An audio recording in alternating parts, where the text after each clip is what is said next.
안녕하세요. 사연에 빠지다의 DJ 민영입니다. 오늘도 두 가지 사연 준비되어 있으니 끝까지 함께 해주시고요. 구독과 좋아요 버튼도 눌러주세요. 그럼 오늘의 사연 함께 시작해 볼게요. 안녕하세요. 저는 추리소설 작가가 되고 싶어하는 작가 지망생이에요. 나이는 만으로 45살이고 두 아이도 키우는 주부이자 엄마이지만 지금은 치열했던 시기를 지나 시간적으로 여유가 되고 보니 뒤늦게 작가라는 꿈을 갖게 된 사람이죠. 지망생이라고는 하지만 아직 저에게 변변한 작품은 없답니다. 요즘 책을 읽고 서평이나 간단한 글을 쓰면서 습작을 하고 있어요. 그러던 차에 문득 제가 구독하고 자주 보는 여기 유튜브 채널에서 사연을 모집하고 있다는 글을 보았어요. 좋은 기회라고 생각하고 이렇게 제 이야기를 쓰게 되었습니다. 제 사는 이야기 한번 들어봐 주시겠어요? 제 이름은 규원이입니다. 어느 곳에서나 제 이름은 남자로 착각하는 경우가 어려서부터 종종 있었어요. 어릴 때 반 남자애들이 제 이름이 남자 같다는 이유로 놀리기 일쑤였어요. 전 억울한 마음에 왜 딸에게 이런 이름을 지어줬냐고 엄마에게 물었죠. 아빠가 아들을 많이 바라셨는데 태어난 네가 딸인 거 알고도 중성적인 이름을 지어주신 거야. 이렇게 말씀하셨어요. 그런데 이름만큼이나 제 성격 자체도 여성적이지는 못해요. 아주 이성적이고 감정을 자제하는 면이 우리 아버지를 많이 닮았다는 말씀을 많이 듣고 자랐죠. 제 생각에도 전 다른 여자들보다 감정을 자제하고 이치에 맞는 행동을 추구하는 점이 좀 남다르다 싶어요. 달달한 연애 드라마보다는 반전과 복수가 살아있는 드라마나 소설이 제 취향이고요.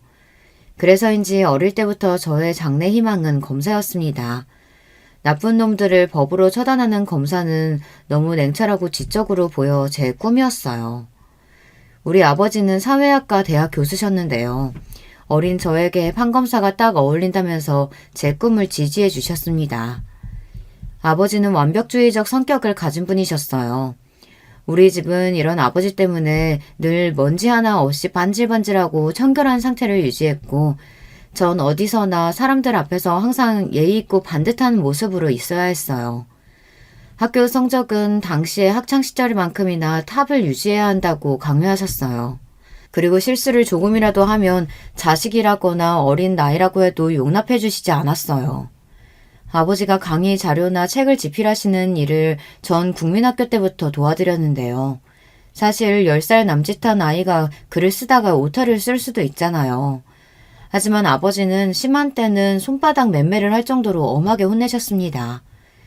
그런 환경에서 자라서인지 저는 늘 학교에서는 모범생이었고 아버지만큼이나 완벽주의 성격을 닮아갔습니다. 아마도 아버지와 저로 인해 가장 고통받는 분은 엄마가 아니셨을까 싶어요. 우리 엄마는 동화작가셨어요. 엄마는 감성이 풍부하셨고 자식인 저를 늘 따스하게 감싸주며 사랑을 표현해주시는 분이셨죠. 그런데 냉정한 성격에 감정 표현에 무뚝뚝한 남편에다 딸까지. 내 팔자가 그렇지. 상전을 2명이나 모시고 살아요, 내가. 사람이니까 이 정도 실수할 수 있는 거지. 그거 좀 실수하면 부녀가 다 파르르 하니 원. 아주 찔러도 피 한 방울 안 나올 사람들이라니까. 엄마는 이렇게 한탄하고는 하셨어요. 하지만 전 엄마가 아주 좋았어요. 제가 속을 다 드러내고 겪었던 일이나 감정도 다 털어놓고 말할 수 있는 사람은 바로 우리 엄마였거든요. 엄마도 하나뿐인 딸이 유일한 대화 상대라고 하시면서 우리 둘은 친구처럼 모든 이야기를 하는 베스트 프렌드예요. 엄격하고 차가운 아버지라고 해도 두 분이 사랑해서 저를 낳으셨잖아요. 자식인 제가 볼 때는 우리 아버지와 엄마는 남녀의 부부관계라기보단 동료에 가까워 보였거든요.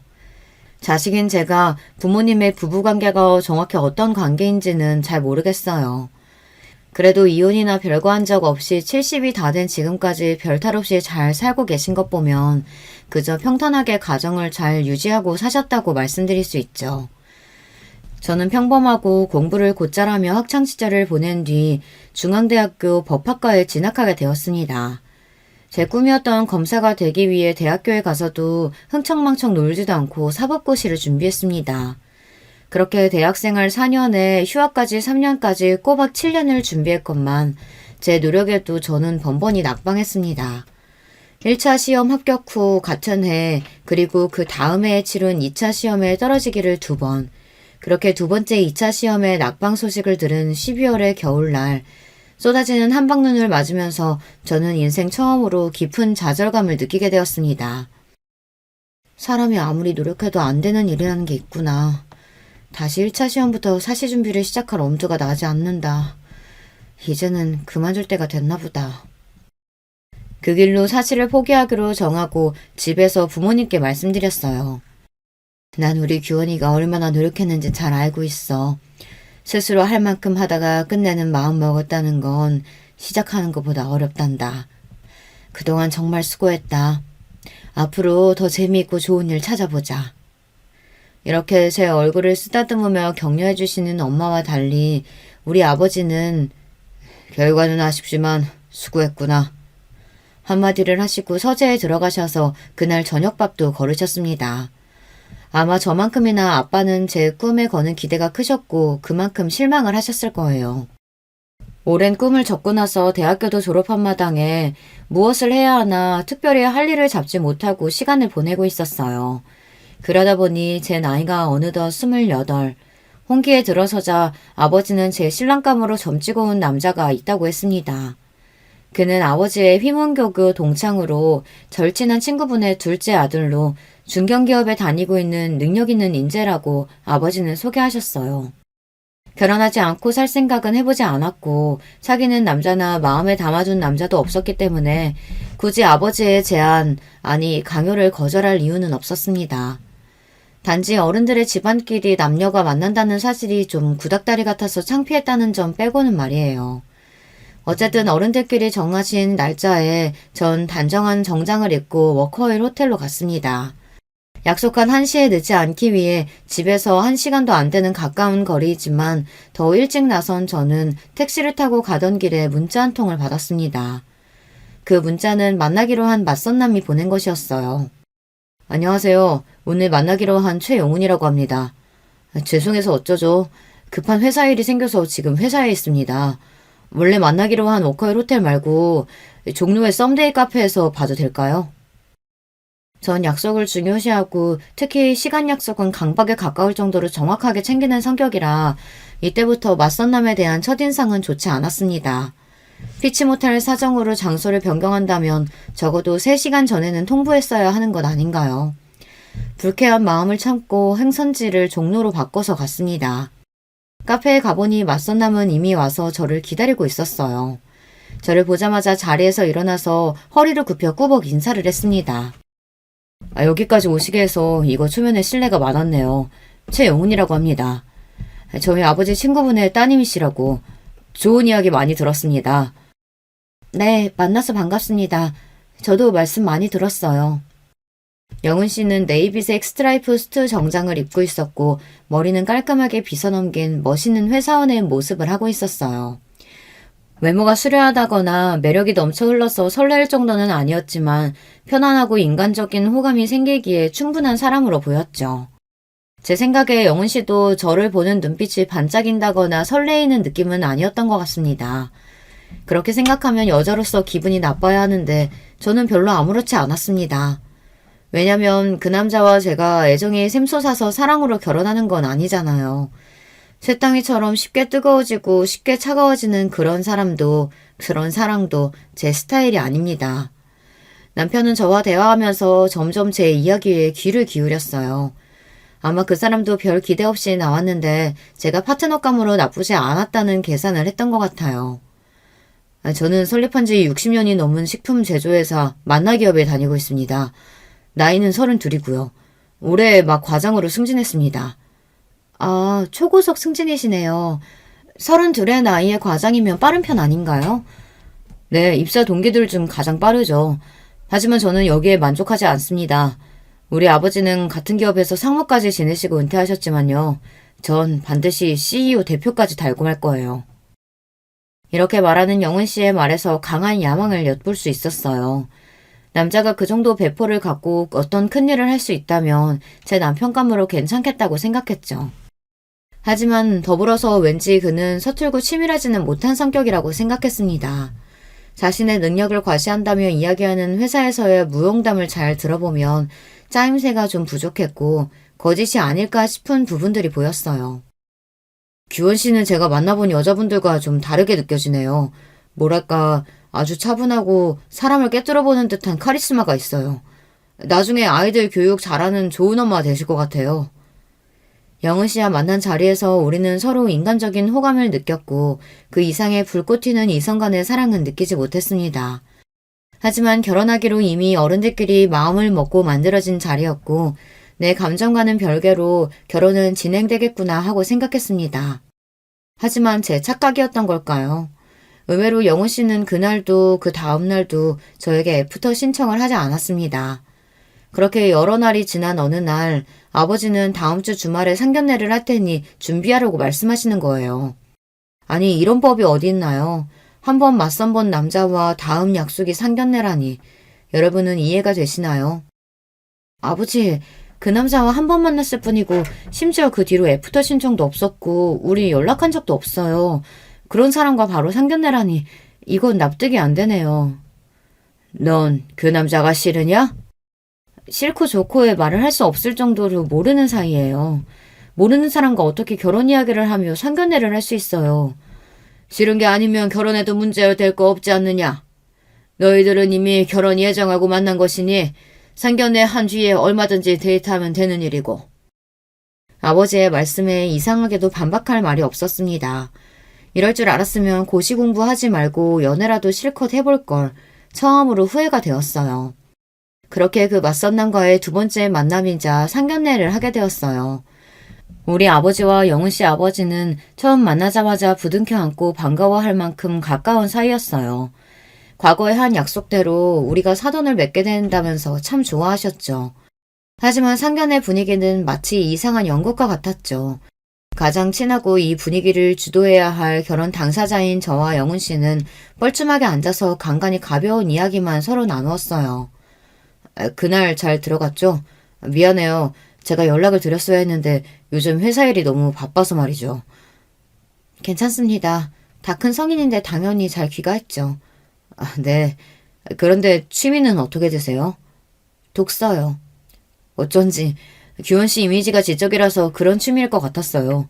주로 어떤 책 읽으세요? 추리소설이나 범죄소설 좋아해요. 스티븐 킹이나 히가시노 게이고 아세요? 이렇게 결혼할 당사자가 하는 대화라는 게 처음 만난 사람같이 낯선 거였어요.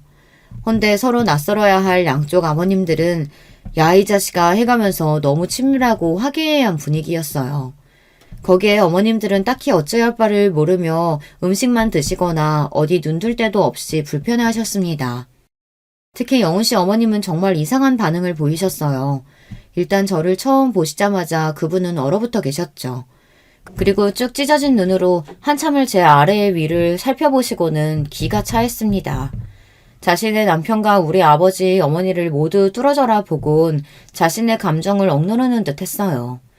이후 인사하는 제 목소리를 듣고도 잠깐 멈칫하더니 불안한 반응까지 보였습니다.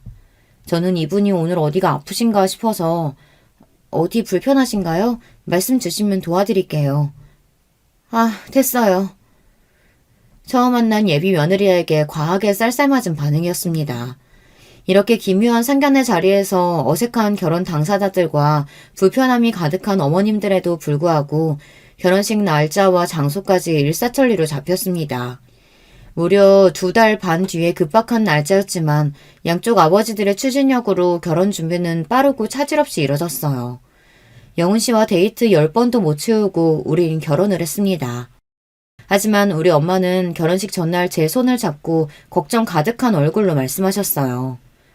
규원아, 아무리 아버지가 무섭다고 억지로 결혼해선 안 돼. 10번도 안 만난 남자에게 네 인생 맡기는 것이 난 아무래도 걱정되는구나.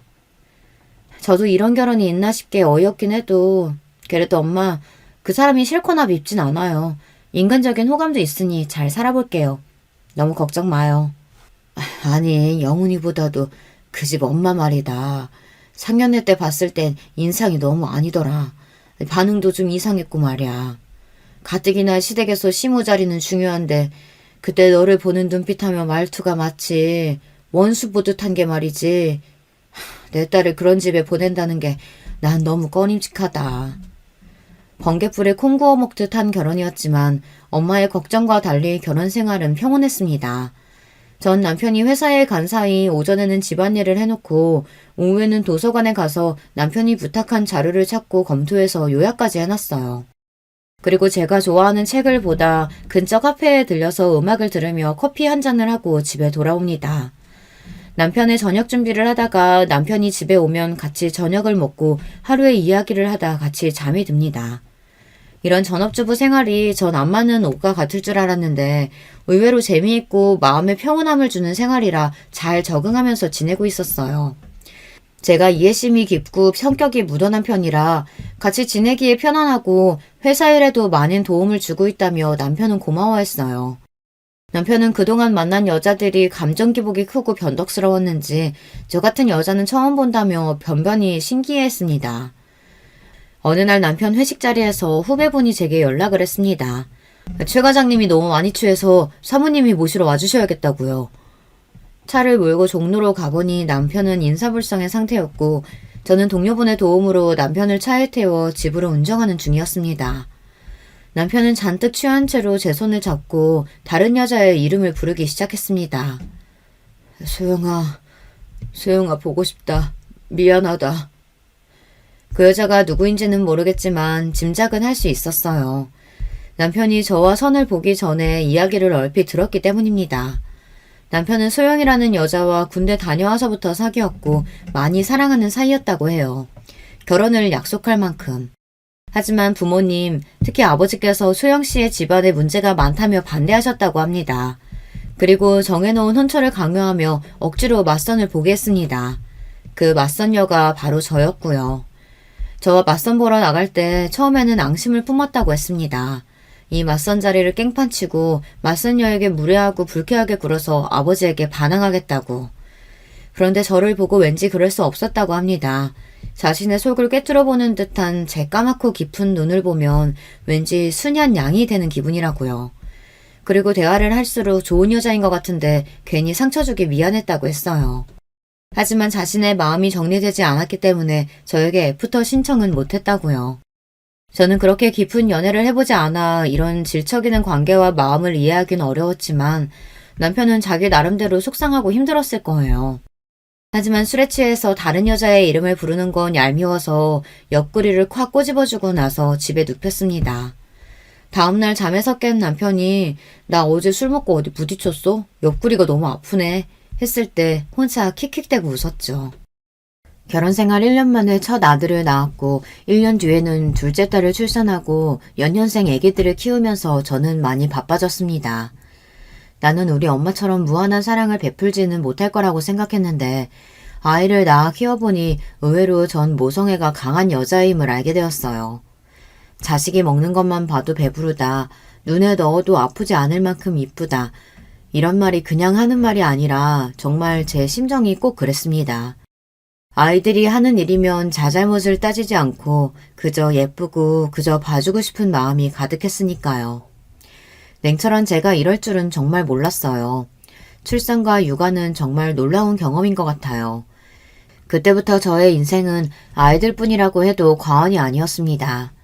어차피 남편은 회사에서 성공하는 야망을 가진 남자로 평일에는 밤늦도록 회사에 있고 주말에는 윗사람들에게 잘 보이기 위해 그들을 따라 골프며 등산이며 다니느라 바빴습니다.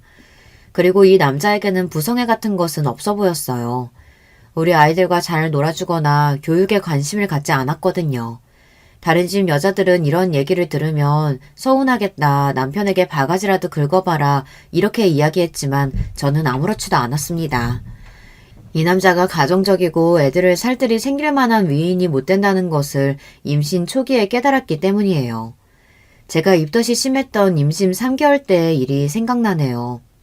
저는 원래 식탐이 없고 평생 소식하던 사람인데 입덧 때는 갑자기 음식이 안 먹히다가 또 갑자기 음식을 한꺼번에 많이 먹는 이상한 경험을 했습니다.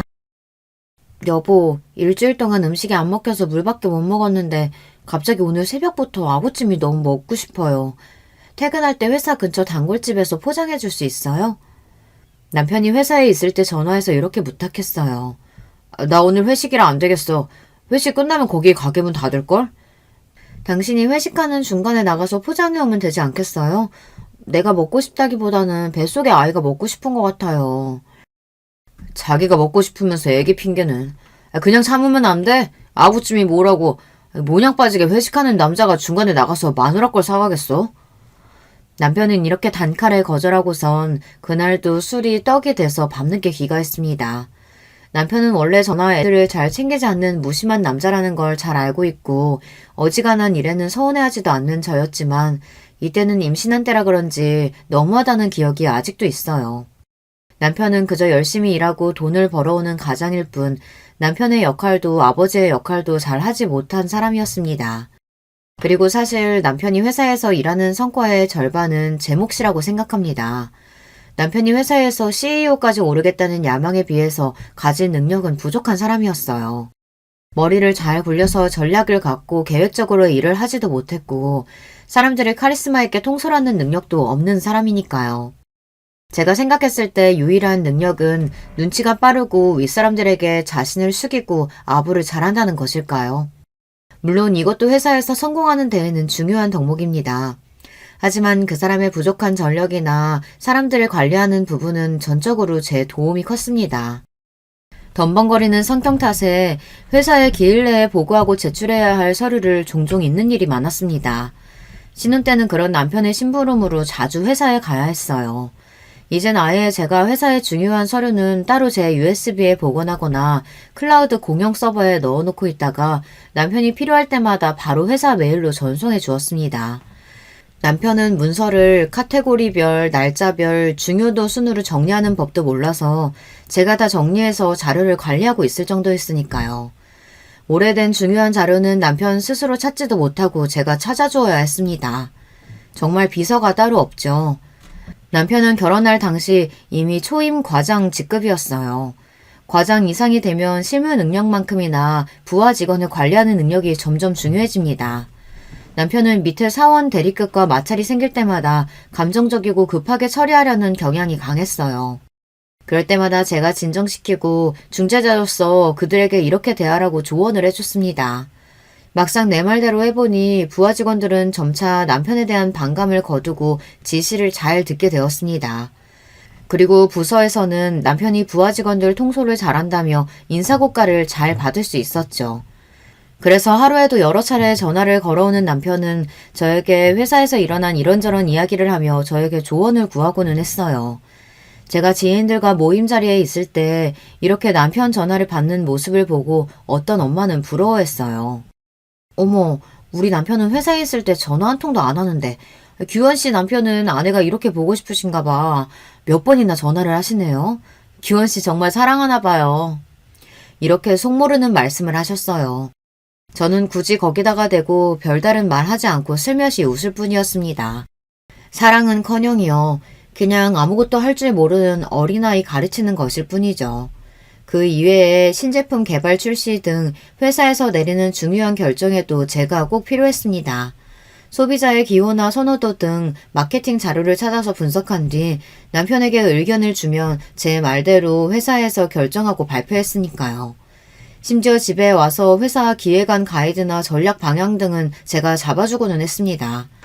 이런 걸 보면 남편은 회사에서 얼굴 마담이고 실제로는 제가 일한 것과 다름없어요.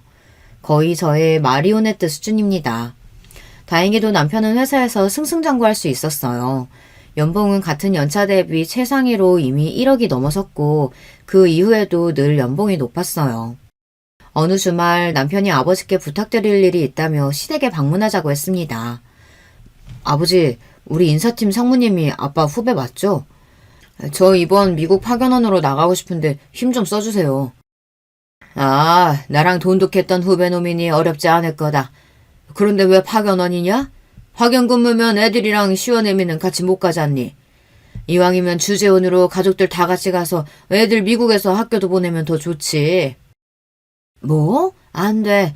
우리 아들이랑 손자들 미국 가면 잘 못 볼 거 아니야. 아들, 꼭 미국 가야겠니? 널 보낼 생각하면 엄마는 벌써부터 가슴이 아프단 말이야. 몇 년이나 있는다고 가족들을 다 같이 가겠어요. 괜히 고생만 하지. 여보, 이런 이야기는 미리 나랑 상의했으면 좋았을 텐데요. 우리 애들 미국에서 지내는 것도 좋은 경험일 것 같아요. 회사 일로 한국에 들어와야 하면 당신만 들어오고 제가 미국에서 애들 케어해도 괜찮아요. 얘, 너는 무슨 말을 그렇게 하니?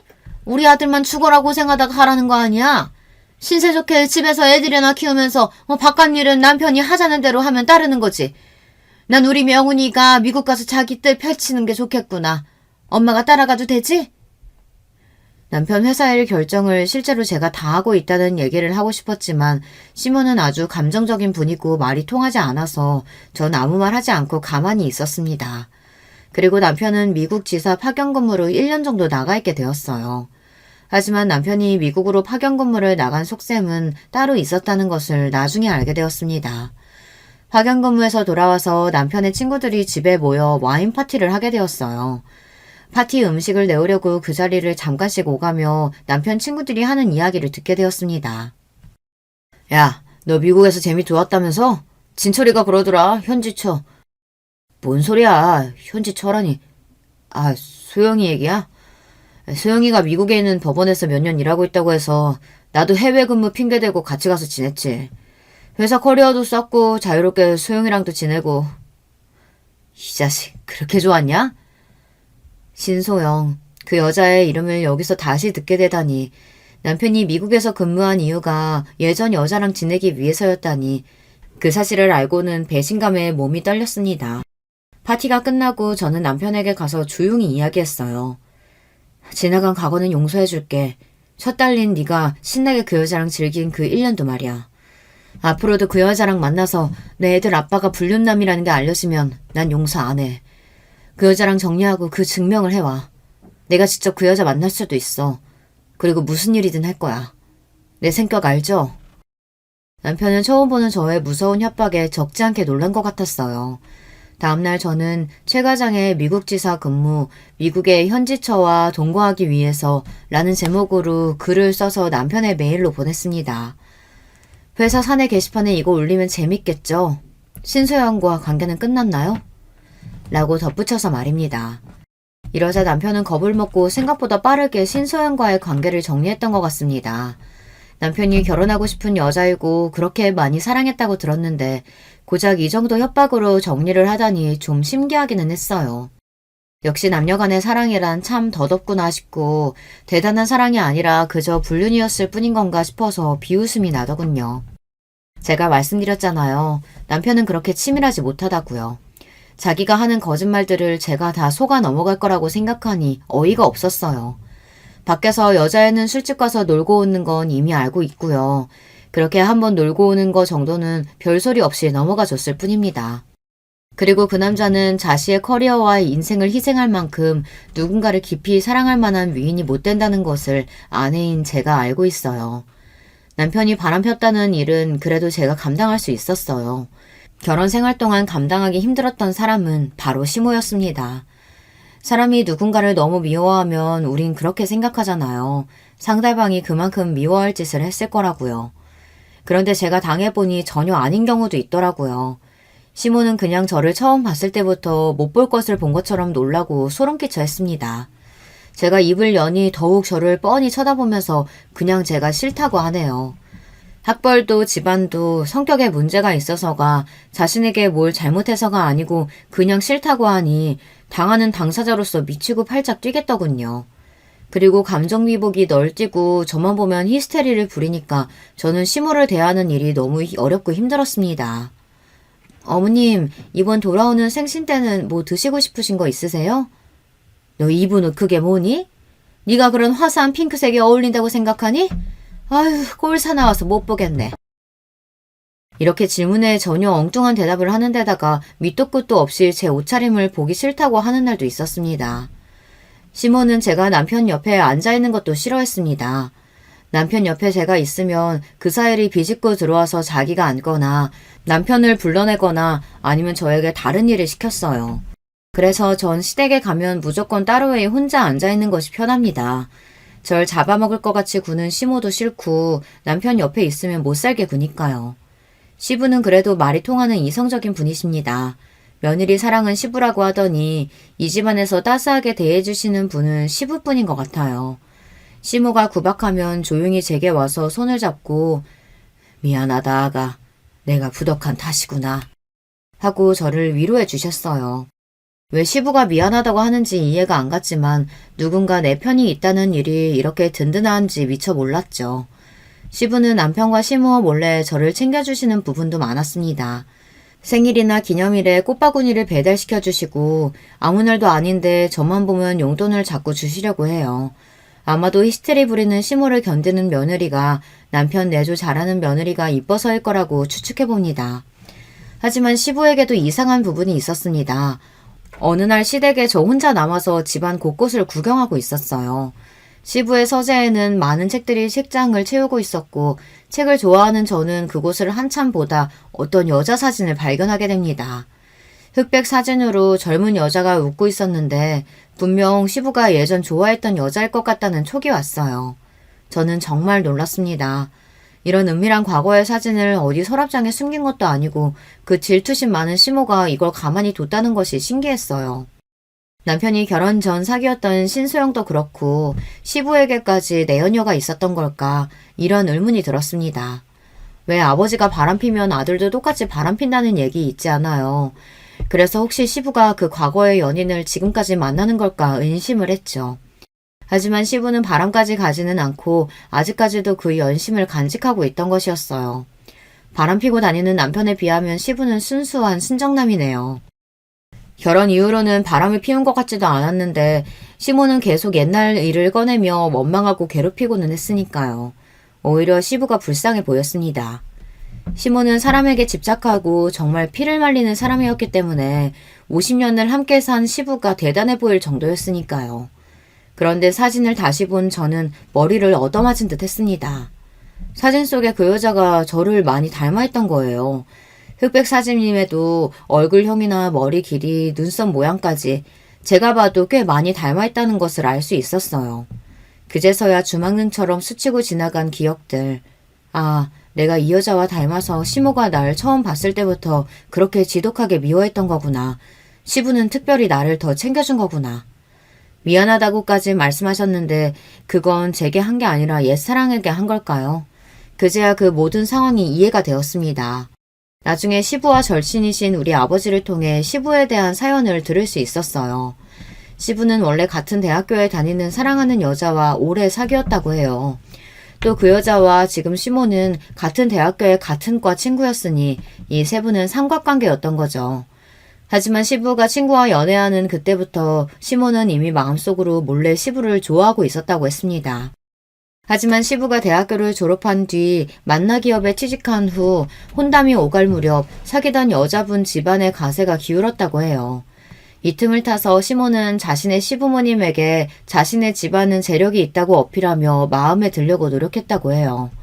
자기 친정 아버지에게 울며 졸라대서 적극적으로 혼사를 추진하도록 만들었고요. 그러다가 결국 시부의 뜻과는 달리 시모와 결혼을 하게 된 겁니다. 하지만 억지로 결혼한 뒤에도 시부는 시모에게 눈길 한 번, 정 한 번 주질 않고 회사일만 했대요. 그 친구가 참 불쌍하지. 재수씨 때문에 사랑하는 여자 잃고 마음을 닫고 무늬만 부부처럼 몇십 년을 산 게야. 그런데 재수씨는 남편이 그럴수록 더 집착하고 질투해서 평생 시달리며 살았으니 말이야. 결국 시모는 남편에게서 받지 못한 사랑을 자기 아들에게서 보상받고 싶어 했어요. 남편은 늘 시모의 간섭과 통제 아래에서 살았던 것 같아요. 지금도 시모는 한 번씩 남편의 셔츠와 속옷 같은 것까지 사다가 보냅니다. 아내인 제가 10년 넘게 챙겨주고 살고 있는데 참 기가 막힌 집착이죠. 지난번 제사 음식을 차리기 위해 시댁 근처 시장에서 장을 본 날 이런 광경을 목격했답니다. 단골 과일 가게 여자 사장과 시부가 안부를 물으며 이런저런 이야기를 잠깐 하고 있었어요. 그런데 시모는 멀리서 소리를 지르며 여보, 여기 과일은 어느 밭에서 주워왔나 봐. 못 쓰겠어요. 다른 데로 가요. 하고 시부를 잡아 끌고 가버리는 게 아니겠어요. 그 상황에서 보고 있는 저도 과일집 사장님과 시부 모두 얼굴이 빨개질 만큼 당황스러웠어요. 시부가 여자와 조금이라도 말을 섞으면 시모가 펄쩍 뛰고 과하게 반응하니 시부가 얼마나 괴롭게 살아왔을까 싶어 연민이 들 정도였습니다. 제가 결혼한 지도 14년이 흘러 남편은 이제 부회장으로 승진하게 되었습니다. 남편의 부사장 승진 소식에 저도 기뻐하지 않을 수 없었죠. 제가 뒤에서 힘쓰고 우리 부부가 함께 일궈온 결과이기도 하니까요. 회사에서 이제 확실히 남편 쪽으로 따르는 라인이 생겨 장차 사장까지 갈 가능성이 높아졌죠. 하지만 이렇게 좋은 날 저는 제대로 뒤통수를 맞는 사건이 생겼습니다. 모름지기 자신의 그릇이 부족하면 자기를 도와주는 사람은 더욱 신뢰하고 감사한 마음으로 품어야 하는 게 아닌가요? 가정에서나 회사에서나 정말 헌신적으로 자신을 도와준 조강지처인 저를 남편과 시모는 내쫓으려고 계획을 세운 겁니다. 시모는 제가 아무 잘못한 것이 없이 그냥 쭉 미워했죠. 거기에 남편은 예전에 만났던 내연녀인 신소영을 부인 자리에 들어앉히려는 속셈을 갖고 있었던 거죠. 예전에 미국에서 바람피다 걸려서 관계를 끊었다가 최근 미국 지사 출장이 잦아지면서 다시 만났던 모양입니다. 신소영이라는 여자도 웃긴 게 그냥 과장 나부랭일 때에는 이혼 요구 없이 불륜관계만 갔더니 남편이 이제 사장 자리에 오를 것 같으니 사모 자리가 탐났는지 적극적으로 이혼해서 자기랑 결혼하라며 욕심을 내는 겁니다. 저는 하루아침에 헌신짝처럼 버려지게 생겼어요. 남편과 시모는 당장 이혼해달라며 저에게 삿대질을 하며 소리쳤습니다. 별 볼 일 없는 니년이 사장 사모님 소리 듣는 꼴 내가 못 봐. 당신이라는 여자 지긋지긋해. 남편 알기를 우습게 알고 맨날 지적하고 지시하고 네가 사장이야? 당신같이 뻣뻣한 여자 말고 야들야들하고 여자같이 구는 사람이랑 살 거야. 진짜 내가 사랑해온 여자랑 내 남은 삶을 살 거라고. 그럼 내 아들이 어떤 사람인데 이제 만나 기업 사장이 될 우리 아들인데 저런 여자 갖다 버리고 입맛에 맞는 여자 들이잡구나. 이렇게 기가 막히고 억울한 일을 제가 당하다 보니 말문이 막혀서 제대로 항변도 못했어요. 그들이 집을 나가고 혼자 곰곰이 생각해봤습니다. 내가 살아온 인생이 정말 이 정도밖에 안 되는 걸까? 결혼 생활 전부를 남편의 출세와 아이들의 행복을 위해 살았는데 결과는 고작 이것이라니. 믿을 수가 없었고 너무 억울해서 누구라도 붙잡고 호소하고 싶었어요. 하지만 그런 제 심정과는 별개로 전 저 남편과 시모랑 계속 사는 것이 과연 옳은 일일까 하는 고민이 되었습니다. 당연히 저들에게 복수하고 싶죠. 하지만 복수하겠다고 이혼하지 않고 버티면 제 인생이 너무 시궁창같이 구질구질해질 것만 같은 거예요. 그래서 저는 쿨하게 저들의 요구대로 이혼을 해주고 제가 얻을 것은 얻어내자라는 마음이었습니다. 저는 법대 동창생 중 변호사로 개업한 친구를 만나 이혼 조정 합의서를 작성했습니다. 이혼 합의서에는 제가 요구하는 몇 가지 조건을 달았어요. 첫째, 아이들의 친권과 양육권은 내가 갖는다. 둘째, 아이들 양육비 월 700만 원, 현금 10억과 경기도 양평에 별장 명의를 넘겨달라. 별장 사용은 그 전과 동일하게 남편 시댁 모두 공동으로 가능하다. 별장의 시가는 20억이 넘습니다. 셋째, 남편은 어느 누구와 만나서 동거하든 상관없지만 법적인 혼인 및 결혼을 하게 될 때에는 아이들의 친권자이자 양육자인 저의 동의를 얻어야 한다. 왜냐하면 신소영이 법적 배우자가 되면 남편 재산에 대한 권리가 생길 것이고 둘 사이에 자식이라도 낳게 된다면 나중에 우리 애들에게 갈 유산은 확연히 줄어들 테니까요. 그리고 변호사는 따로 남편에게 협박 아닌 협박의 말을 덧붙였습니다. 아내분은 남편이 회사에서 횡령한 증거와 거래하는 벤더 업체에서 로비받은 증거 등을 갖고 계시더군요. 남편분의 회사 생활을 끝낼 수 있는 많은 비밀을 알고 계신 것 같으니 조심하시는 편이 좋겠습니다. 저와 변호사가 나중에 복수를 위해서 치밀하게 세운 이 이혼 조건을 남편은 순순히 소용했습니다. 명석하지 못한 남편은 이 조건들이 어떤 것을 의미하는지 장차 어떤 일이 생길지 예측하지 못하는 위인이니까요.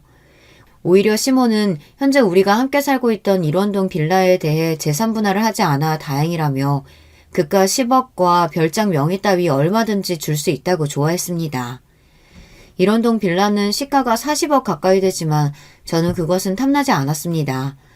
애들의 양육비와 현금 10억으로도 앞으로 생활하는 데 불편함이 없을 거고 양평 별장은 당장 팔 필요는 없지만 다른 이유로 저에게 필요했습니다. 이 별장이 어떻게 쓰일지 여러분께 조금 뒤에 제가 알려드릴 예정이니 조금만 기다려주세요. 시모는 제가 이혼할 때 의기양양한 얼굴로 이런 말을 남기고 헤어졌습니다. 너 그동안 내가 왜 그렇게 너 미워했는지 궁금했지? 궁금했을 게다. 이제 남이 되니까 솔직히 얘기하면 넌 신기할 정도로 그 잡것하고 닮았어. 처음에는 너희 엄마가 그 여자인가 착각했을 정도로 넌 그 여자랑 닮았다.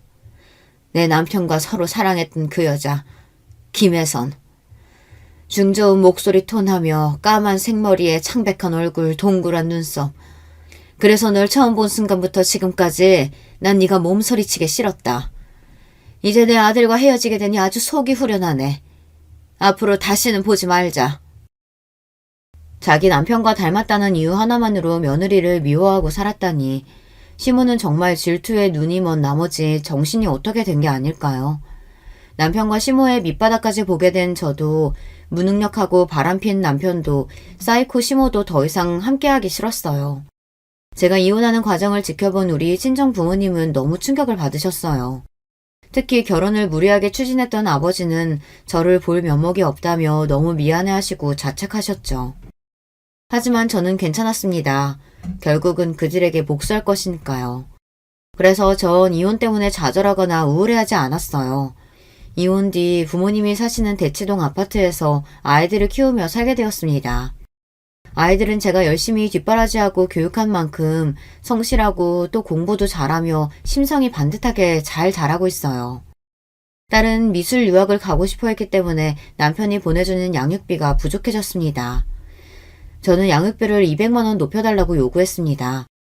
하지만 남편은 이를 거절했고 너랑 애들 쓸 양육비도 이젠 아까워서 안 줄 거야. 억울하면 소송 걸어봐 어디. 우리나라 법상 아무리 이혼합의 조건으로 양육비를 약속했더라도 안 보내면 어떻게 할 수단이 별로 없습니다. 압류 등으로 강요할 수가 없기 때문이죠. 아마 어디서 이런 이야기를 주워 듣고서 이렇게 버티는 모양인데 저는 자신의 핏줄인 아이들에게 대해 책임감까지 져버린 이 사람을 더 이상 용서할 수 없었습니다. 그리고 제가 갈고 있던 복수의 칼날을 이제 꺼내들기 시작합니다. 우선 남편의 회사 게시판에 익명의 제보글을 작성해서 올렸어요. 제목은 최 부사장의 도덕적 해이와 비리를 고발합니다.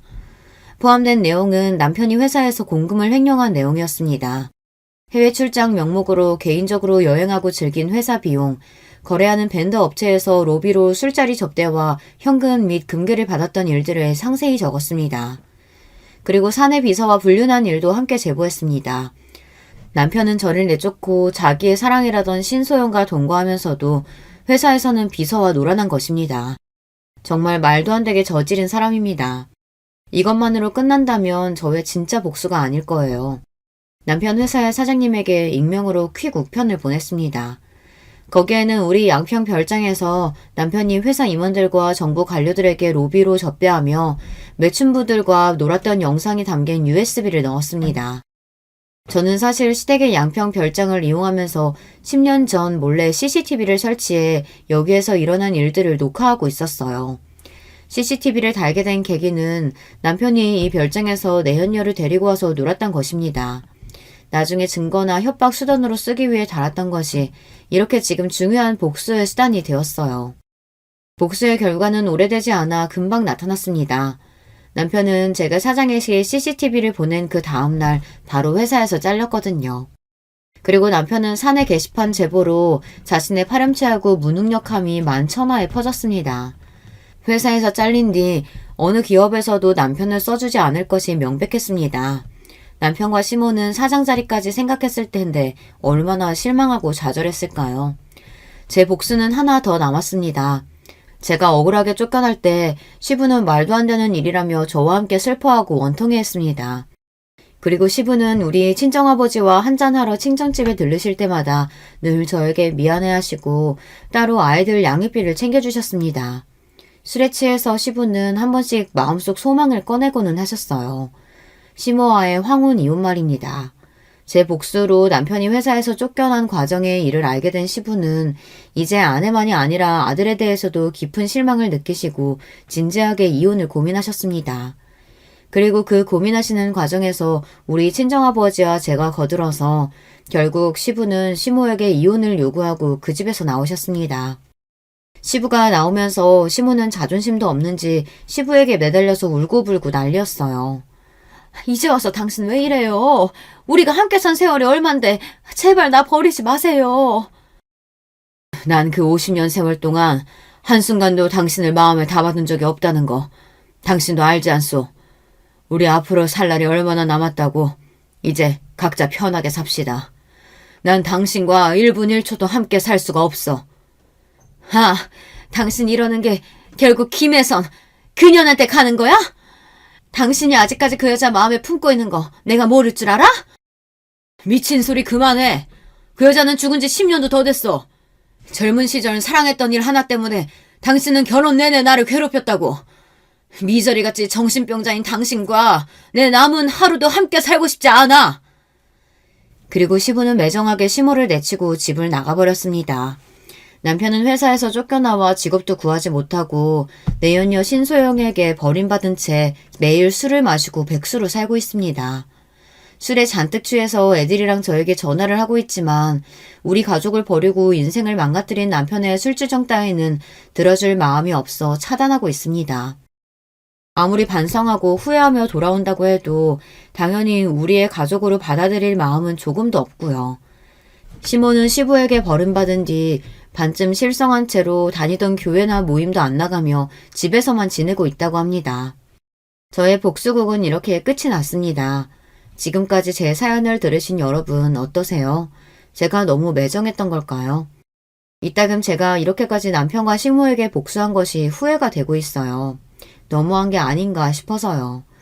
하지만 아무 잘못 없이 하루아침에 내쳐진 저와 부모의 이혼으로 상처 입을 아이들을 생각하면 제가 한 복수는 통쾌했고 나쁜 인간들에 대한 벌이라는 생각도 들어요. 제가 쓴 글을 봐주신 여러분께 깊은 감사의 말씀을 드리며 전 여기에서 이야기를 마쳐볼까 합니다. 들어주신 모든 분들 안녕히 계세요. 여러분, 두 번째 사연 시작하기 전에 좋아요, 구독 꼭 눌러주실 거죠? 그럼 두 번째 사연 바로 시작합니다. 안녕하세요. 저는 결혼 7년차 평범한 40대 가장입니다. 저희는 5식구인데요. 쉴 틈 없이 사고를 치는 첫째 아들과 아직은 아빠가 제일 좋다는 둘째 딸, 그리고 사랑하는 아내와 그런 아내를 키워주신 장모님, 이렇게 지내고 있죠. 장모님께서 저희와 함께 지내게 되신 것은 최근입니다. 정말 말도 안 되는 일이 저희 가족에게 있었거든요. 저는 한창 사춘기를 겪어야 했던 중2 때 부모님을 교통사고로 잃었습니다. 두 분은 출장을 다녀오시는 길에 중앙선을 넘어온 음주운전 차량 때문에 사고를 당하셨죠.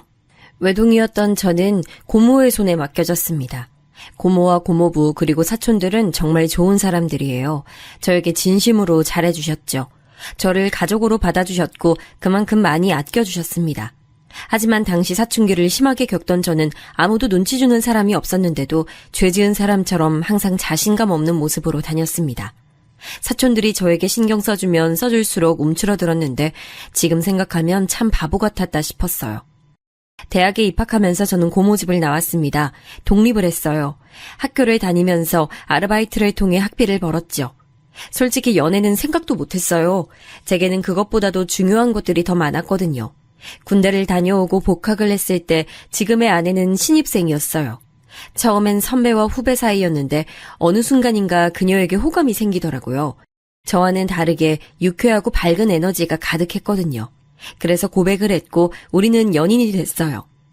저는 그녀와 결혼까지도 생각했지만 과연 우리가 결혼을 할 수 있을까 저는 늘 그게 마음에 걸렸어요. 저는 부모님도 형제도 없는 외톨이였고 가진 것이라곤 저 하나뿐인 사람이었으니까요. 그런데 처음 인사를 드리러 간 날 그녀의 어머니께서 저를 너무나도 반갑게 맞이해 주시더라고요. 먹는 모습이 정말 복스럽네. 우리 애들은 뭘 먹어도 깨작거려서 음식 해주는 재미가 없거든. 정말 맛있습니다. 어떻게 만드셨는지 레시피가 궁금할 정도예요. 어머, 말도 어쩜 이렇게 이쁘게 할까? 어머님께서는 식사 시간 내내 반찬을 권해주시면서 저를 챙겨주셨어요. 그리고는 저에 대해서 들은 것이 아무것도 없다고 하시며 이것저것 궁금한 것들을 물어보셨죠. 그런데 부모님에 관해서는 단 한마디도 하지 않으시더라고요. 순간 어머님께서 정말 몰라서 제게 물어보시는 것이 아니구나 싶었죠. 어머님은 그냥 제게 말을 걸고 싶으셨던 것뿐이었어요. 나중에 집에 가려고 일어나는데 어머님께서는 제게 빵빵한 종이 가방을 주셨어요. 오늘 잘 먹던 걸로만 조금씩 쌌어요. 혼자 산다고? 너무 음식 많으면 괜히 상하기만 할 것 같아서 한두 번 먹을 정도로만 챙겼으니까 가져가서 먹어요. 아닙니다. 이렇게까지는. 그리고 다음에 올 때는 먹고 싶은 거 미리 경아한테 말해줘요. 내가 해줄게. 엄마 그러지 마. 오빠가 부담스러워하잖아. 이걸 뭐하러 줘요. 그녀는 제 손에 들린 종이 가방을 어머님께 돌려주며 괜히 한 소리 하더군요. 순간이지만 어머님의 얼굴에 잠깐이지만 섭섭함이 지나가는 게 보였어요. 찰나였지만 어릴 때부터 가족 표정을 살피는 습관이 남아있던 제 눈엔 너무 잘 보였죠. 아닙니다. 감사하게 받겠습니다. 오빠, 엄마가 괜히 그러시는 거야. 굳이 신경 쓰지 않아도 돼. 나 주셨는데 왜 네가 그래. 가져갈 거야. 어머님은 제 말에 활짝 웃으시면서 제 손을 꼭 잡아주셨어요. 그러면서 천천히 토닥이시며 말씀하셨죠. 다음엔 우리말 편하게 해요. 어머니라고 불러주면 더 좋고. 네, 어머니. 제 대답이 마음에 드셨는지 어머님께서는 저를 꼭 안아주시면서 반찬 떨어지면 꼭 놀라오라고 하셨죠. 그렇게 예비 처가를 나서면서 저는 손에 담긴 어머님의 마음이 너무나도 감사하면서 행복했어요. 찾아뵙기 이전에는 제 상황에 괜히 마음이 무거웠는데 말이죠.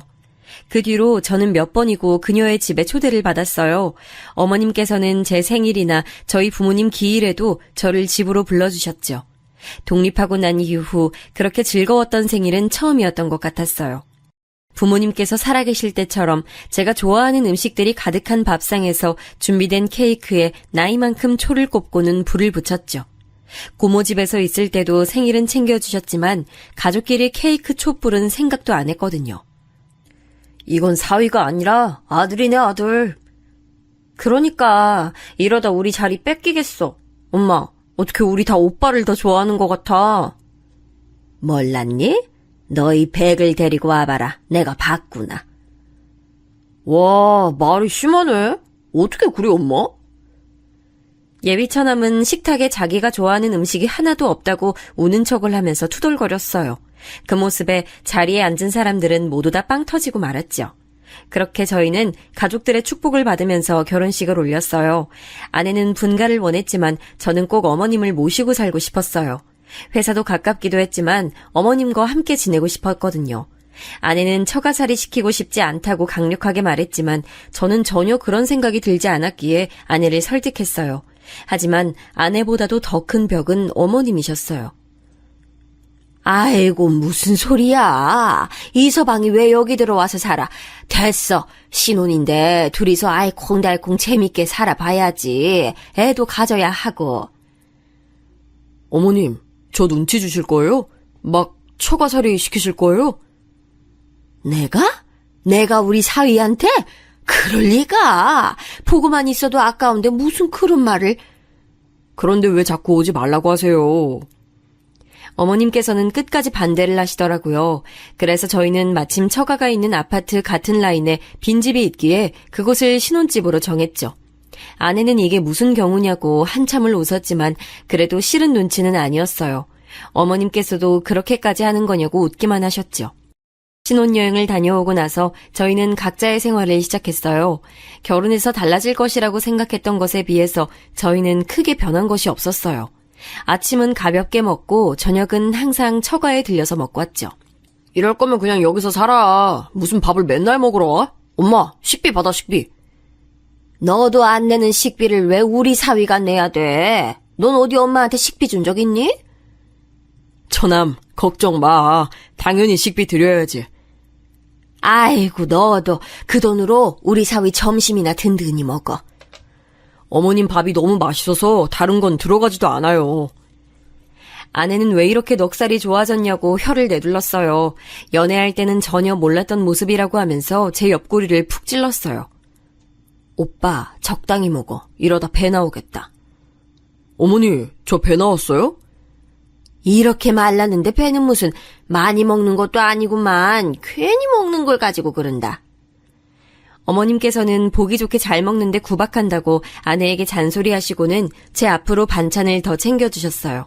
처남은 온몸을 부르르 떨면서 닭살 돋는다고 무슨 이런 장모사위 관계가 있냐고 말했죠. 저는 그런 처남의 말에도 기분이 좋았어요. 어머님께서는 괜한 질투라고 말씀하시면서 웃기만 하셨죠. 저희 가족은 정말 행복한 시간들을 보내고 있었어요. 물론 항상 좋을 수만은 없었죠. 그녀와 심하게 싸우기도 했고 그런 날은 둘 다 어머니께 불려가 몇 시간이고 잔소리를 들어야 했습니다. 하지만 그런 순간도 전 좋았어요. 그런데 저희 가족에게 먹구름이 끼기 시작한 것은 처남이 결혼을 하면서부터였어요. 대학원에 진학해서 한창 학교를 다니고 있는 처남은 결혼할 여자가 있다고 하면서 여자를 데려왔어요. 첫인상은 엄청 무뚝뚝하고 까다롭겠구나 싶었어요. 애교 많고 다정한 처남과는 상극이라고 생각했는데 둘이 함께 있는 모습을 보면 그건 또 그거대로 잘 어울리더라고요. 학교 동기라고 했는데 마찬가지로 대학원을 다니고 있다고 하더군요. 저는 솔직히 반대했습니다. 무슨 직장에 있는 것도 아니고 대학원생도 학생 아닙니까? 그런데 결혼을 해서 생활은 어떻게 하려고 하는 건지 무모하다는 생각이 들었죠. 아내 역시 저와 같은 생각을 하고 있었어요. 그녀는 생활비도 스스로 벌어본 적 없으면서 무슨 결혼이냐고 펄쩍 뛰었죠. 하지만 곧 처남댁이 아이를 가졌다는 소리에 저도 아내도 어쩔 수 없구나 싶었어요. 그렇다고 아이를 지우라고 할 수도 없는 노릇이잖아요. 어머니도 아직 결혼은 이르지 않느냐고 하시다가 아이 이야기에 그 말씀이 쏙 들어가셨죠. 아직 아무것도 없는 두 사람은 자연스럽게 어머니 집에 들어와서 사는 것으로 이야기가 됐어요. 처남댁도 아이를 낳고 나면 다시 학교로 돌아갈 생각이라고 하더군요. 결국은 아이를 키우고 케어하는 것을 전부 어머니께서 해야 하는 상황으로 흘러가게 됐어요. 아내는 처남을 불러서는 대학원을 졸업하면 연구소든 어디든 취직해서 독립을 하라고 강력하게 말했어요. 처남은 당연히 발끈했죠. 엄마도 아무 말 없는데 왜 누나가 그래? 엄마가 말씀 안 하시니까 내가 하는 거지. 그리고 엄마가 그런 말씀 하시겠니? 아, 진짜 누나. 안 그래도 머리 복잡한데 누나까지 나서서 이럴 거야? 뭐? 이게 뭘 잘했다고? 아내와 처남은 이야기 시작부터 서로에게 으르렁거리며 언성을 높였어요. 저는 우선 두 사람에게 진정하라고 하고는 처남을 보며 말했어요. 처남, 결혼하고 나면 이제 성인이잖아. 아이가 태어나는 일은 좋은 일이지만 아무리 그래도 처남도 처남댁도 그렇게 학교로 가면 아이를 키우는 일은 전적으로 다 어머니가 챙기셔야 하는데 어머니 연세도 생각해야지. 그건 저도 알죠. 그만큼 저희도 신경 쓸게요. 설마 엄마한테 애 맡기고 나 몰라라 그렇게 할 리가 있겠어요? 그리고 말이 나왔으니 하는 건데요. 매형도 맨날 우리 집 와서 밥 먹잖아요. 그거랑 뭐가 달라요? 아내는 철없는 소리 한다고 혀를 차더니 처남의 머리를 쥐어박으며 말했어요. 다르지. 우리는 엄마 집밥 뻔질나게 드나들면서 얻어먹긴 해도 그만큼 엄마한테 해드리잖아. 넌 이 사람이 하는 것처럼 할 수 있어? 처남은 가만히 생각에 빠진 얼굴로 저를 바라봤어요. 아내는 그런 처남을 더 몰아붙이더군요. 네가 분기별로 친구들이랑 여행 다녀오시라고 보내드리기라도 할 거야? 아니면 기분 전환하시라고 공연을 보여드리기를 해? 너 이 사람 반만큼이라도 하고 나서 그런 말을 해. 그건 아직 내가 공부 중이니까. 그러니까 아직 공부 중인데 사고는 왜 치냐고! 아내는 버럭 소리를 지르며 다시 대화를 원점으로 만들었어요.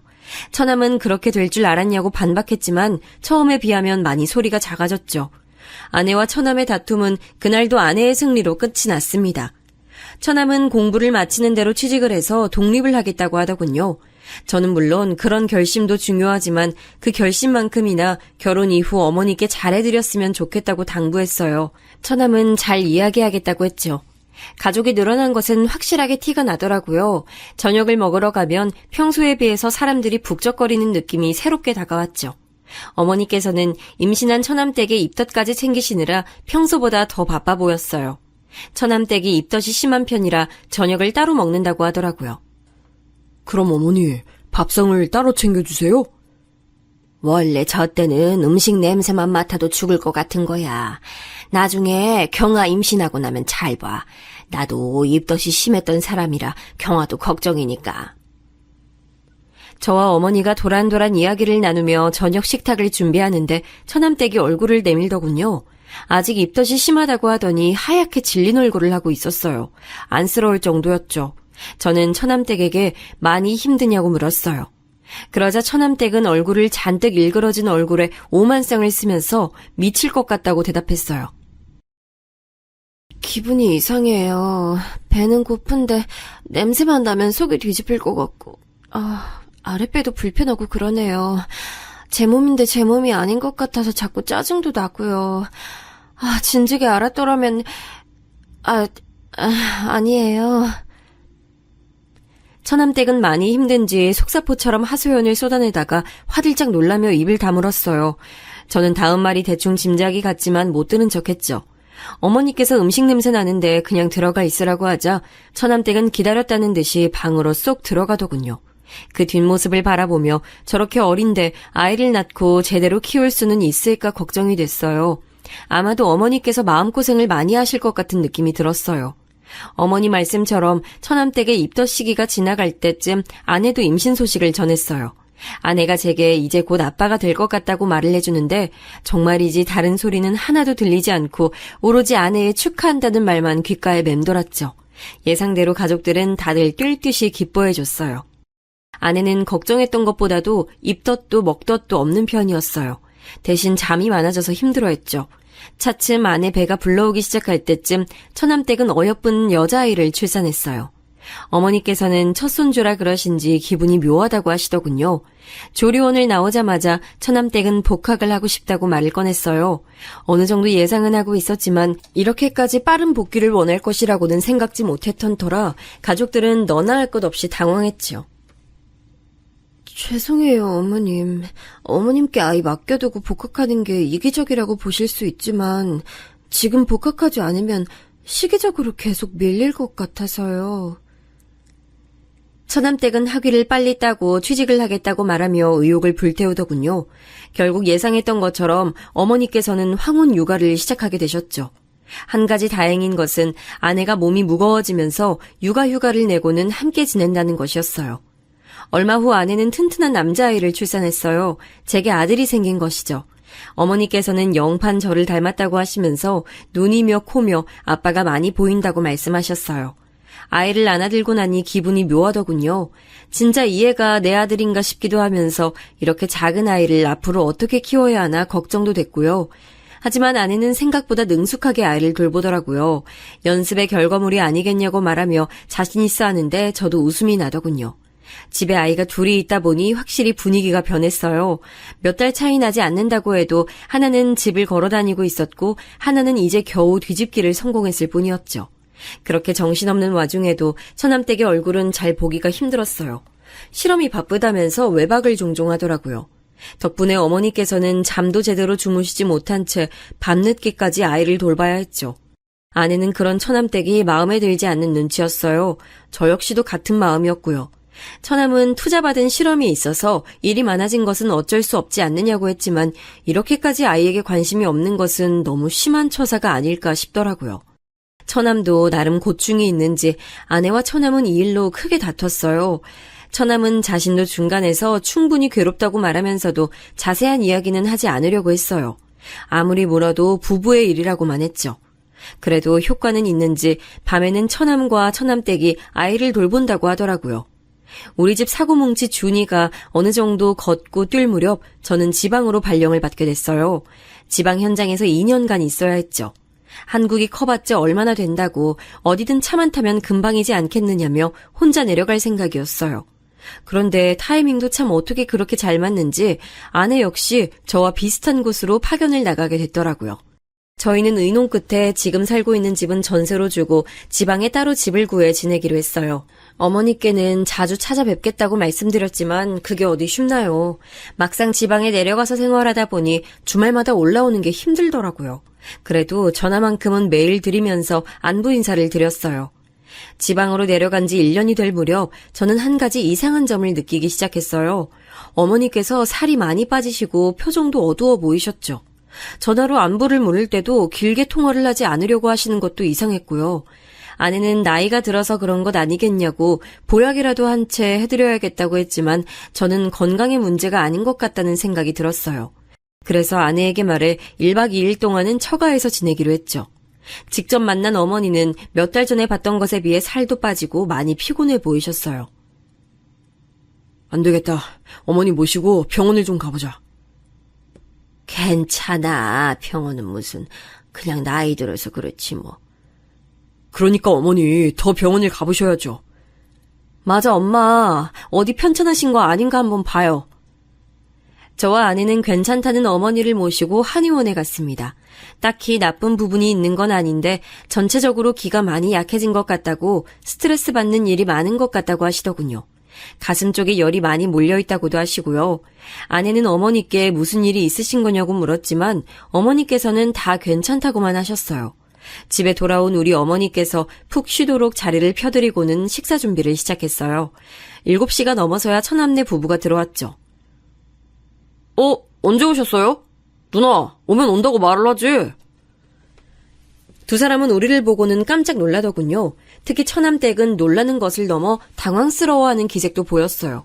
저는 낮에 어머니를 모시고 병원을 다녀온 얘기를 했어요. 처남은 전혀 내색하지 않으셔서 잘 몰랐다고 하면서 고개를 푹 숙이더군요. 취직해서 적응하느냐고 정신이 없었어요. 괜찮아, 처남. 지금이라도 신경 좀 써드려.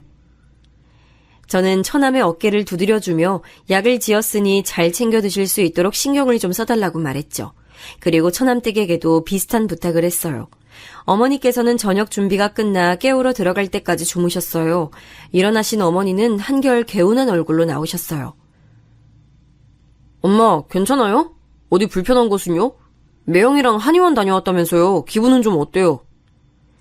어머니는 처남의 질문에 대답을 하면서 자꾸 처남댁을 힐끗힐끗 쳐다보셨어요. 물론 잠깐 시선이 움직였다가 다시 아무렇지 않은 듯이 행동하셨지만 제 눈엔 다 보이더라고요. 그 뒤로도 그런 모습들은 계속해서 보였어요.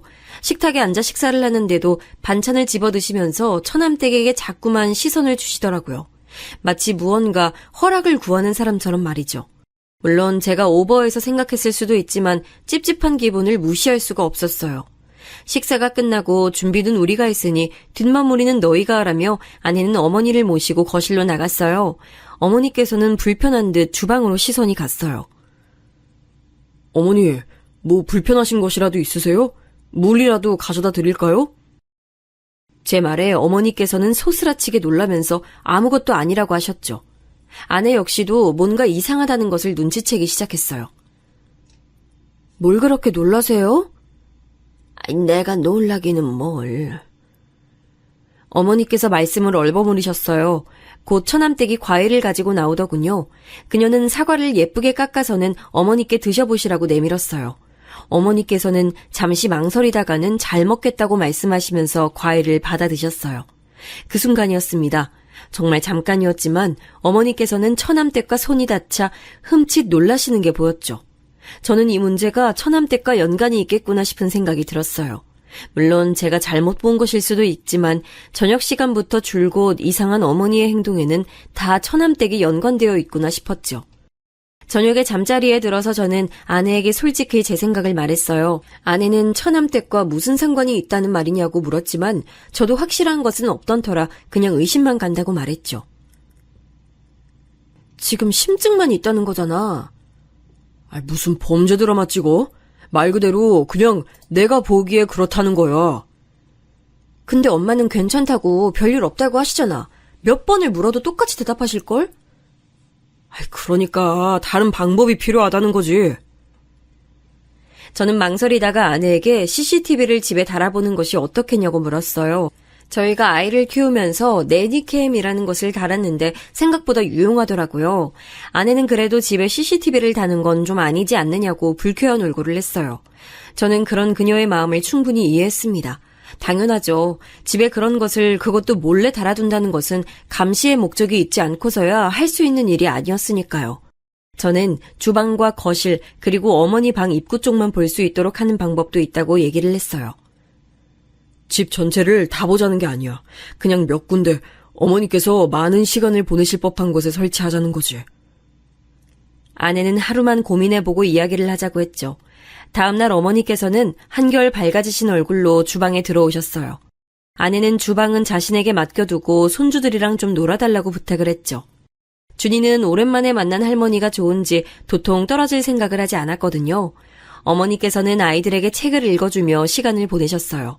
그런데 갑자기 처남네 아이인 은하가 울기 시작하더라고요. 책을 가지고 준이랑 싸운 것 같았죠. 은하가 크게 울어버리자 놀란 준이도 덩달아 울기 시작했어요.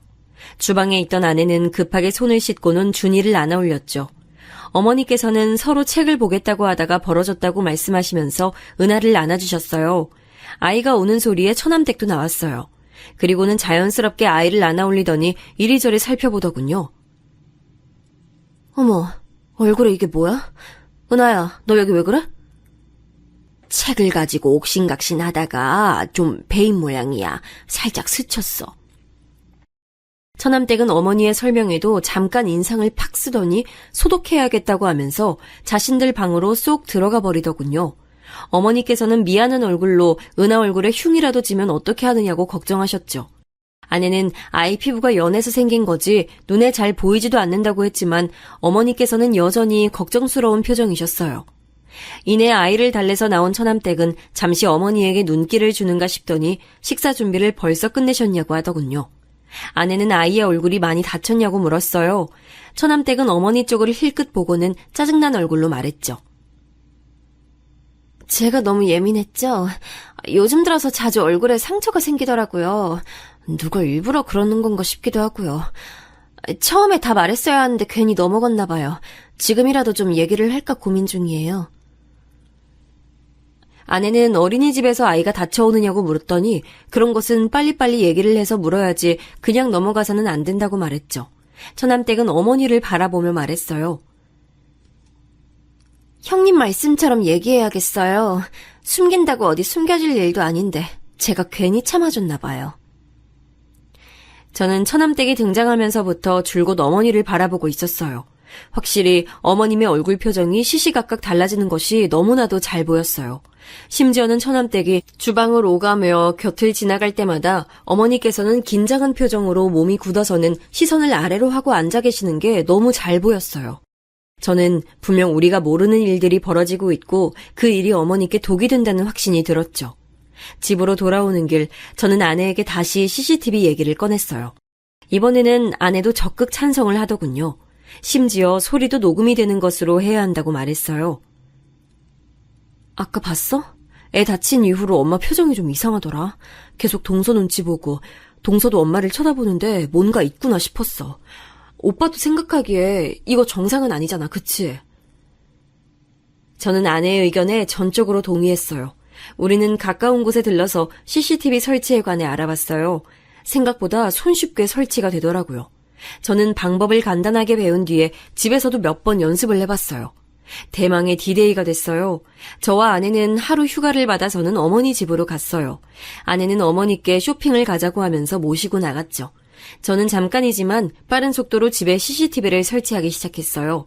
절대 들키지 않을 만한 곳에 숨겨뒀죠. CCTV를 설치하고 며칠이 지났어요. 아내와 저는 어떤 화면이 찍혔는지 함께 보기로 했어요. 저희 둘 사이엔 긴장감이 돌았어요. 별 내용 없는 장면은 빨리 감기로 넘기는데 주방에서 찍은 화면에 무언가가 잡히더라고요. 아내와 저는 플레이 버튼을 눌렀죠. 주방의 캠에 찍힌 것은 다름 아닌 처남댁과 어머니의 모습이었죠. 우리는 귀를 쫑긋 세우고 집중해서 화면을 봤어요. 어머니, 형님께 무슨 말씀하신 거 아니죠? 말은 무슨 아무 말도 안 했어.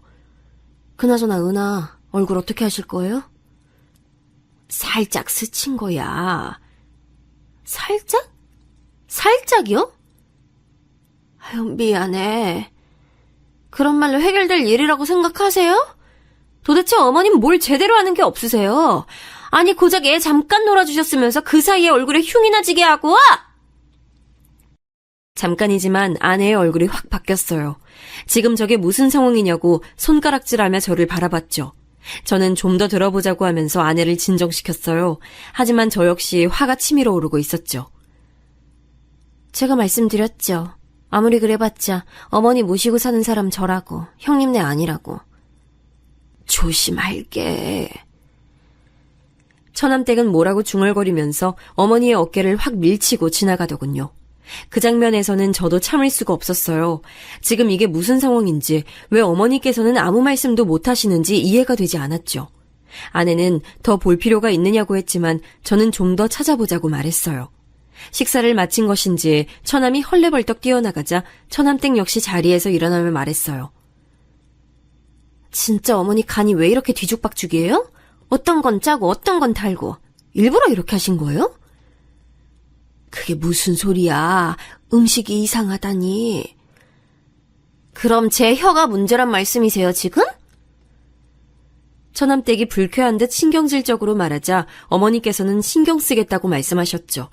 주먹을 쥐고 있는 손에 저절로 힘이 들어가는 게 느껴졌어요. 그리고 손바닥이 따끔하더군요. 너무 세게 쥔 나머지 손톱이 손바닥을 파고들었기 때문이었어요. 저는 좀 더 뒤로 돌렸어요. 이번엔 처남댁이 퇴근하는 모습이 보였어요. 아직 대낮인데 벌써 마치고 들어오나 싶었어요. 처남댁은 오자마자 인사는 어디 가고 없고 어머니 방으로 들어가더니 가방을 하나 가지고 나오더군요. 제가 생신 때 선물해드린 명품백이었어요. 그리고는 자기 방으로 들어가서 화려하게 옷을 바꿔 입고 나왔어요. 한쪽 손에는 빨랫거리로 추정되는 것을 쥐고 있었고요. 저 오늘 친구들이랑 약속 있어요. 늦을 테니까 밥 챙겨 먹이세요. 그 애도 오늘 늦는다고 하고. 그래. 그리고 제발 부탁인데 빨리 하실 때 신경 좀 쓰세요. 도대체 언제까지 말씀드려야 돼요? 드라이 하는 거는 그냥 맡기시라고요. 왜요? 돈이 아까우세요? 처남댁은 쥐고 있던 옷을 어머니 발 근처로 던지며 말했어요. 어머니께서는 옷을 주워 들고는 이리저리 돌려보시는가 싶더니 이내 미안하다고 하시더라고요. 이 옷이 얼마짜린데 진짜 아깝게. 도대체 그동안 살림은 어떻게 살아오신 거예요? 믿을 수가 없네. 미안해. 드라이 하는 건 줄 몰랐어. 어머니, 제가 미안하다는 소리 그만 듣겠다고 했죠? 미안할 행동을 하지 말고 처음부터 좀 똑바로 하시라고요. 왜요? 억울하세요? 저한테 이런 소리 듣는 게? 어머니께서는 아무 말씀도 못하시고 고개를 저으셨죠. 저는 아내에게 더 이상 볼 필요가 없을 것 같다고 하면서 당장 어머니를 모시고 오자고 말했어요. 지금 어머니 모시고 오는 게 문제야? 저년 머리채를 내가 다 뽑아버릴 거야. 감이 어디다 대고. 아내는 잔뜩 흥분한 상태로 어디론가 전화를 걸고 있었죠. 야, 이 등신아, 너 지금 어디야? 누나, 갑자기 뭔 소리야? 화가 잔뜩 난 아내는 처남에게 전화해 다짜고짜 소리를 질러댔어요. 처남은 영문도 모르고 이게 무슨 일이냐고 묻기만 했죠. 저는 급하게 아내에게서 전화기를 빼앗고는 처남에게 어디냐고 물었더니 집이라고 하더군요. 쉬는 날이라서 은하와 놀아주는 중이라고 말이죠. 처남댁 옆에 있어? 그 사람? 아니, 어제 1박 2일로 대학 동기들이랑 놀러 갔어요. 왜요? 그럼 어머니는? 엄마는 목욕탕 가셨는데요? 저는 그럼 어머니 오시거든 은하를 맡겨두고 잠깐만 보자고 했죠. 대충 지금 출발하면 그 시간쯤 근처에 도착할 것 같다고 하면서 말이에요. 저는 절대 그 누구에게도 우리를 만난다는 말을 해서는 안 된다고 했어요. 처남은 의아해하면서도 알겠다고 말했죠. 전화를 하는 동안에 아내는 펑펑 눈물을 쏟으며 CCTV 속 어머니의 얼굴을 쓰다듬었어요. 그녀는 왜 어머니가 아무 대꾸도 못하시고 이렇게 당하고 계시는지 이해할 수가 없다고 했어요. 그런 점은 저 역시 같은 생각이었죠. 저는 처남을 만나는 동안 집에 가서 어머니의 짐을 싸두라고 일렀어요. 아내는 제게 미안하다고 하더군요. 미안하다니 무슨 소리야. 당연히 우리가 모셔와야지. 그 악마 같은 여자가 쫓겨나기 전까진 우리가 모실 거야. 저는 혹시 모르니 은하의 짐도 챙겨두라고 말했어요. 아내는 고개를 끄덕이며 다시금 엉엉 소리내서 울기 시작했죠. 준이는 갑자기 울고 있는 엄마를 보고는 어리둥절한 얼굴로 절 바라봤어요. 저는 준이에게 엄마를 안아주라고 하고는 급히 올라갈 준비를 했죠. 차 안에서 저도 아내도 한마디 말을 할 수가 없었어요. 평소엔 동요로 크게 틀어두고 준이와 노래를 부르던 아내는 고개를 떨어뜨리고 아직도 눈물을 흘리고 있었어요. 절대 어머니 앞에서 그런 모습 보이면 안 되는 거 알지? 어머니 속상해 하실 거야. 우리가 이 사실을 알게 됐다는 사실만으로도 어머니 힘드실 텐데 그렇게 울면 어떡해. 내가 그년 절대 용서 안 해. 절대. 어떻게 엄마한테. 저는 울컥하는 아내의 손을 잡아주며 빨리 어머니를 모시고 오자는 말만 했어요. 아내를 집 앞에 내려주고 저는 처남을 만나러 갔습니다. 처남은 집 두고 왜 밖에서 보자고 하는지 모르겠다고 툴툴거리더군요. 저는 집에서는 할 수 없는 이야기였다고 하면서 CCTV의 영상을 보여줬습니다. 잠시 동안 영상을 뚫어져라 쳐다보던 처남은 언제 찍은 것이냐고 묻더군요. 최근이야. 저번에 어머니를 뵙는데 걸리는 게 있어서. 이런 일이 있으면 저한테 먼저 얘기를 해주셔야죠. 뭘? 어머니가 이상하다는 얘기를 했어야 한다는 거야? 아니면 CCTV를 설치한다는 얘기를 했어야 하는 거야? 당연히 둘 다죠. 엄마도 왜 이런 일이 있는데 말도 못하고. 이게 지금. 같이 살면서 어머니가 이상하다는 것도 눈치를 못 챘다는 게 난 이해가 안 돼서 따로 보자고 하는 거야. 네? 매용, 지금 저 의심해요? 처남은 벌떡 자리에서 일어났어요. 의자가 뒤로 넘어가면서 우당탕 소리가 울렸죠. 카페에 사람들이 힐끔거리면서 우리 쪽을 바라보더군요. 저는 당연한 거 아니냐고 말했어요.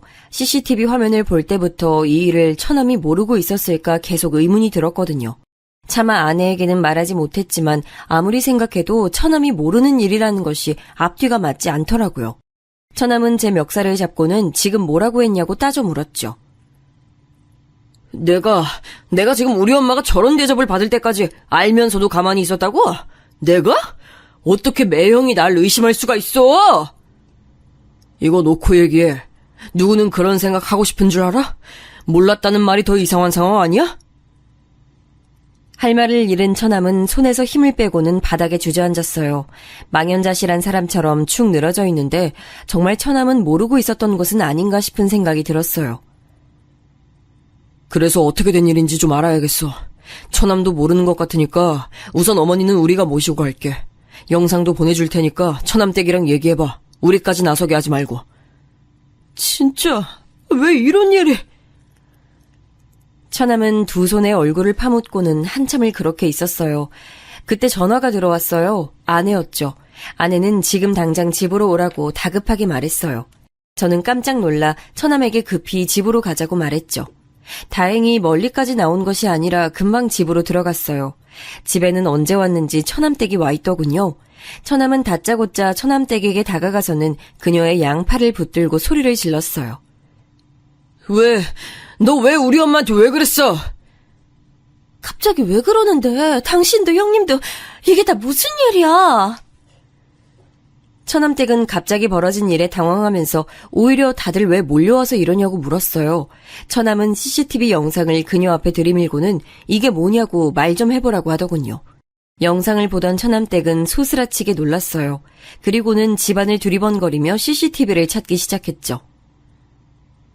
어떻게 집에 CCTV를 설치할 수 있어? 나한테 한마디 말도 없이? CCTV 내가 설치했다. 어쩔래? 네가 하도 우리 엄마한테 수상하게 굴길래 설치했어. 안 했으면 어쩔 뻔했냐? 너 이렇게 못돼 처먹은 짓을 하는데 모르고 있었을 거 아니야? 아내가 버럭 소리를 질렀어요. 어머니께서는 온몸을 떠시며 준이와 은하를 품에 안고 계셨죠. 저는 방에 들어가 계시라고 말씀드렸어요. 안방으로 들어가는 순간까지도 어머니는 거실에 모인 식구들의 눈치를 보셨습니다. 형님, 이거 사생활 침해예요. 어떻게 동생네 가족이 사는 집에 CCTV를 설치하세요? 사생활 침해? 그래, 내가 사생활 침해 좀 했다. 그러는 너는 우리 엄마한테 그따위로 행동하는 건 잘한 일이고? 그거는... 네, 제가 말이 좀 심하긴 했는데요. 다 이유가 있어서 그랬어요. 이유? 이유가 있어? 어떻게 이유가 있을 수 있어? 형님은 그동안 따로 사셔서 잘 모르시겠지만 어머니 정신이 좀 이상하시다고요. 그래서 이렇게 강하게 말씀드리지 않으면 기억을 못하고 자꾸만 위험하게 실수를 하신다고요. 처남댁의 입에서 나온 소리에 저도 처남도 아내도 입만 떡 벌리고 서서 그녀를 바라보고 있었어요. 아니, 나사가 풀린 것도 아니고 자꾸만 같은 실수를 반복하시는데 그럼 어떡해요? 그냥 그렇게 둬요?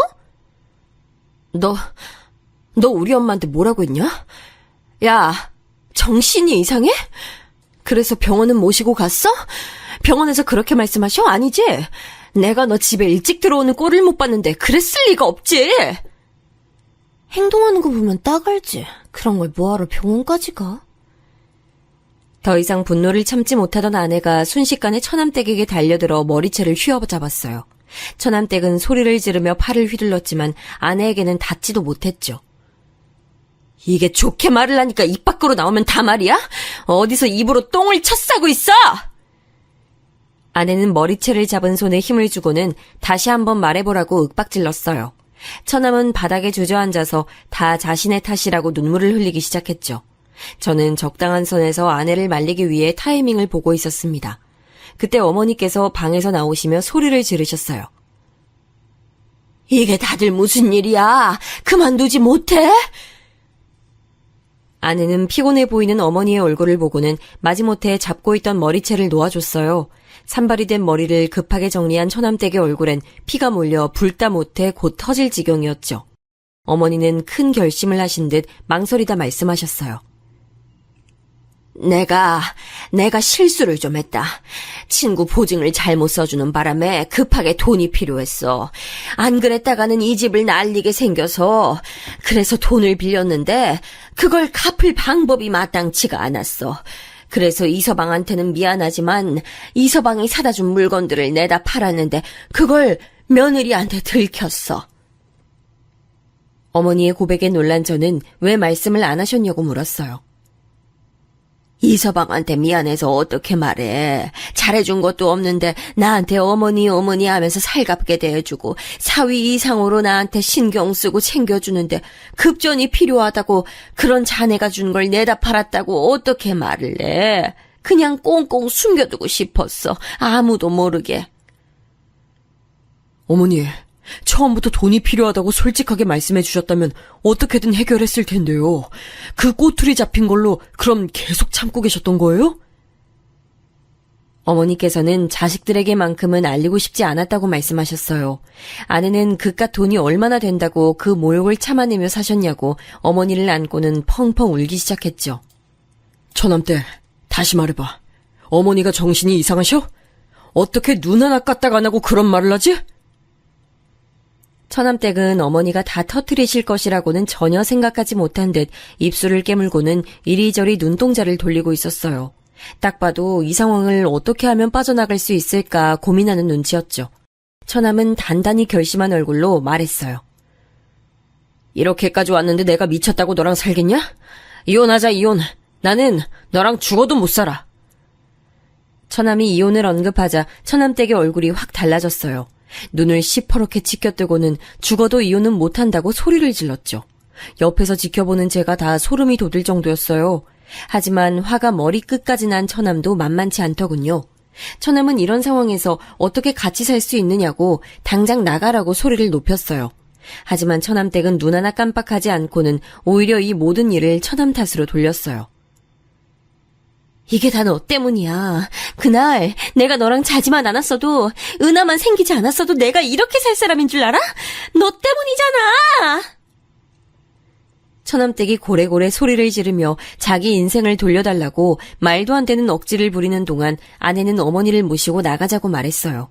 저는 아이들 가방을 어깨에 걸치고는 은하와 준이를 양팔에 안아 올렸죠. 고성이 오가는 모습에 아이들도 잔뜩 겁을 먹은 것 같았어요. 저는 눈 딱 감고 있으면 금방 지나갈 것이라고 말하며 아이들을 꼭 안으며 현관을 나서려는데 갑자기 처남댁이 은하를 부르며 달려들었어요. 다행스럽게도 더 가까이에 있던 처남이 빠르게 그녀의 팔을 낚아챘죠. 내 새끼 데리고 어딜 가? 아내는 처남댁을 싸늘하게 노려보며 말했어요. 네 말대로 네 인생을 망친 게 은하랑 내 동생 아니야? 너 이번 일 깔끔하게 정리해. 그때까지 어머니랑 은하는 우리가 데리고 있을 테니까. 누나, 고마워. 죄송해요, 엄마. 감사합니다, 매형. 우리는 길길이 날뛰는 처남댁을 뒤로하고 집을 나섰습니다. 지방으로 내려가는 차 안은 조용했어요. 아이들은 많이 놀랐는지 차를 타자마자 잠들었죠. 어머니께서는 무슨 죄인이 되신 듯이 고개를 푹 숙이고는 양쪽으로 자신에게 기댄 손주들의 손을 잡고 계셨어요. 그 모습을 보는데 착잡한 기분이 들더군요. 집에 도착한 저희는 안방을 치워 어머니가 쉴 수 있는 곳을 마련해드렸어요. 어머니께서는 한참을 서성이더니 미안하다고 말씀하셨죠. 저도 아내도 그런 말은 절대 하실 필요가 없다고 말씀드렸어요. 저는 어머니께 돈 문제는 얼마나 해결이 되는지 물었어요. 망설이시던 어머니께서는 날랐던 지인이 사기죄로 잡혀서 곧 돈을 일부 돌려받을 수 있을 것 같다고 하더라고요. 정말 다행이네요. 그럼 어머니 더 이상 신경 쓰실 일도 없겠어요. 내가 이 서방 볼 면목이 없어. 또 그런 말 하신다. 저 자꾸 그렇게 말씀하시면 섭섭해요. 저는 무거워진 분위기를 좀 바꿔보려고 일부러 밝게 말씀드렸어요.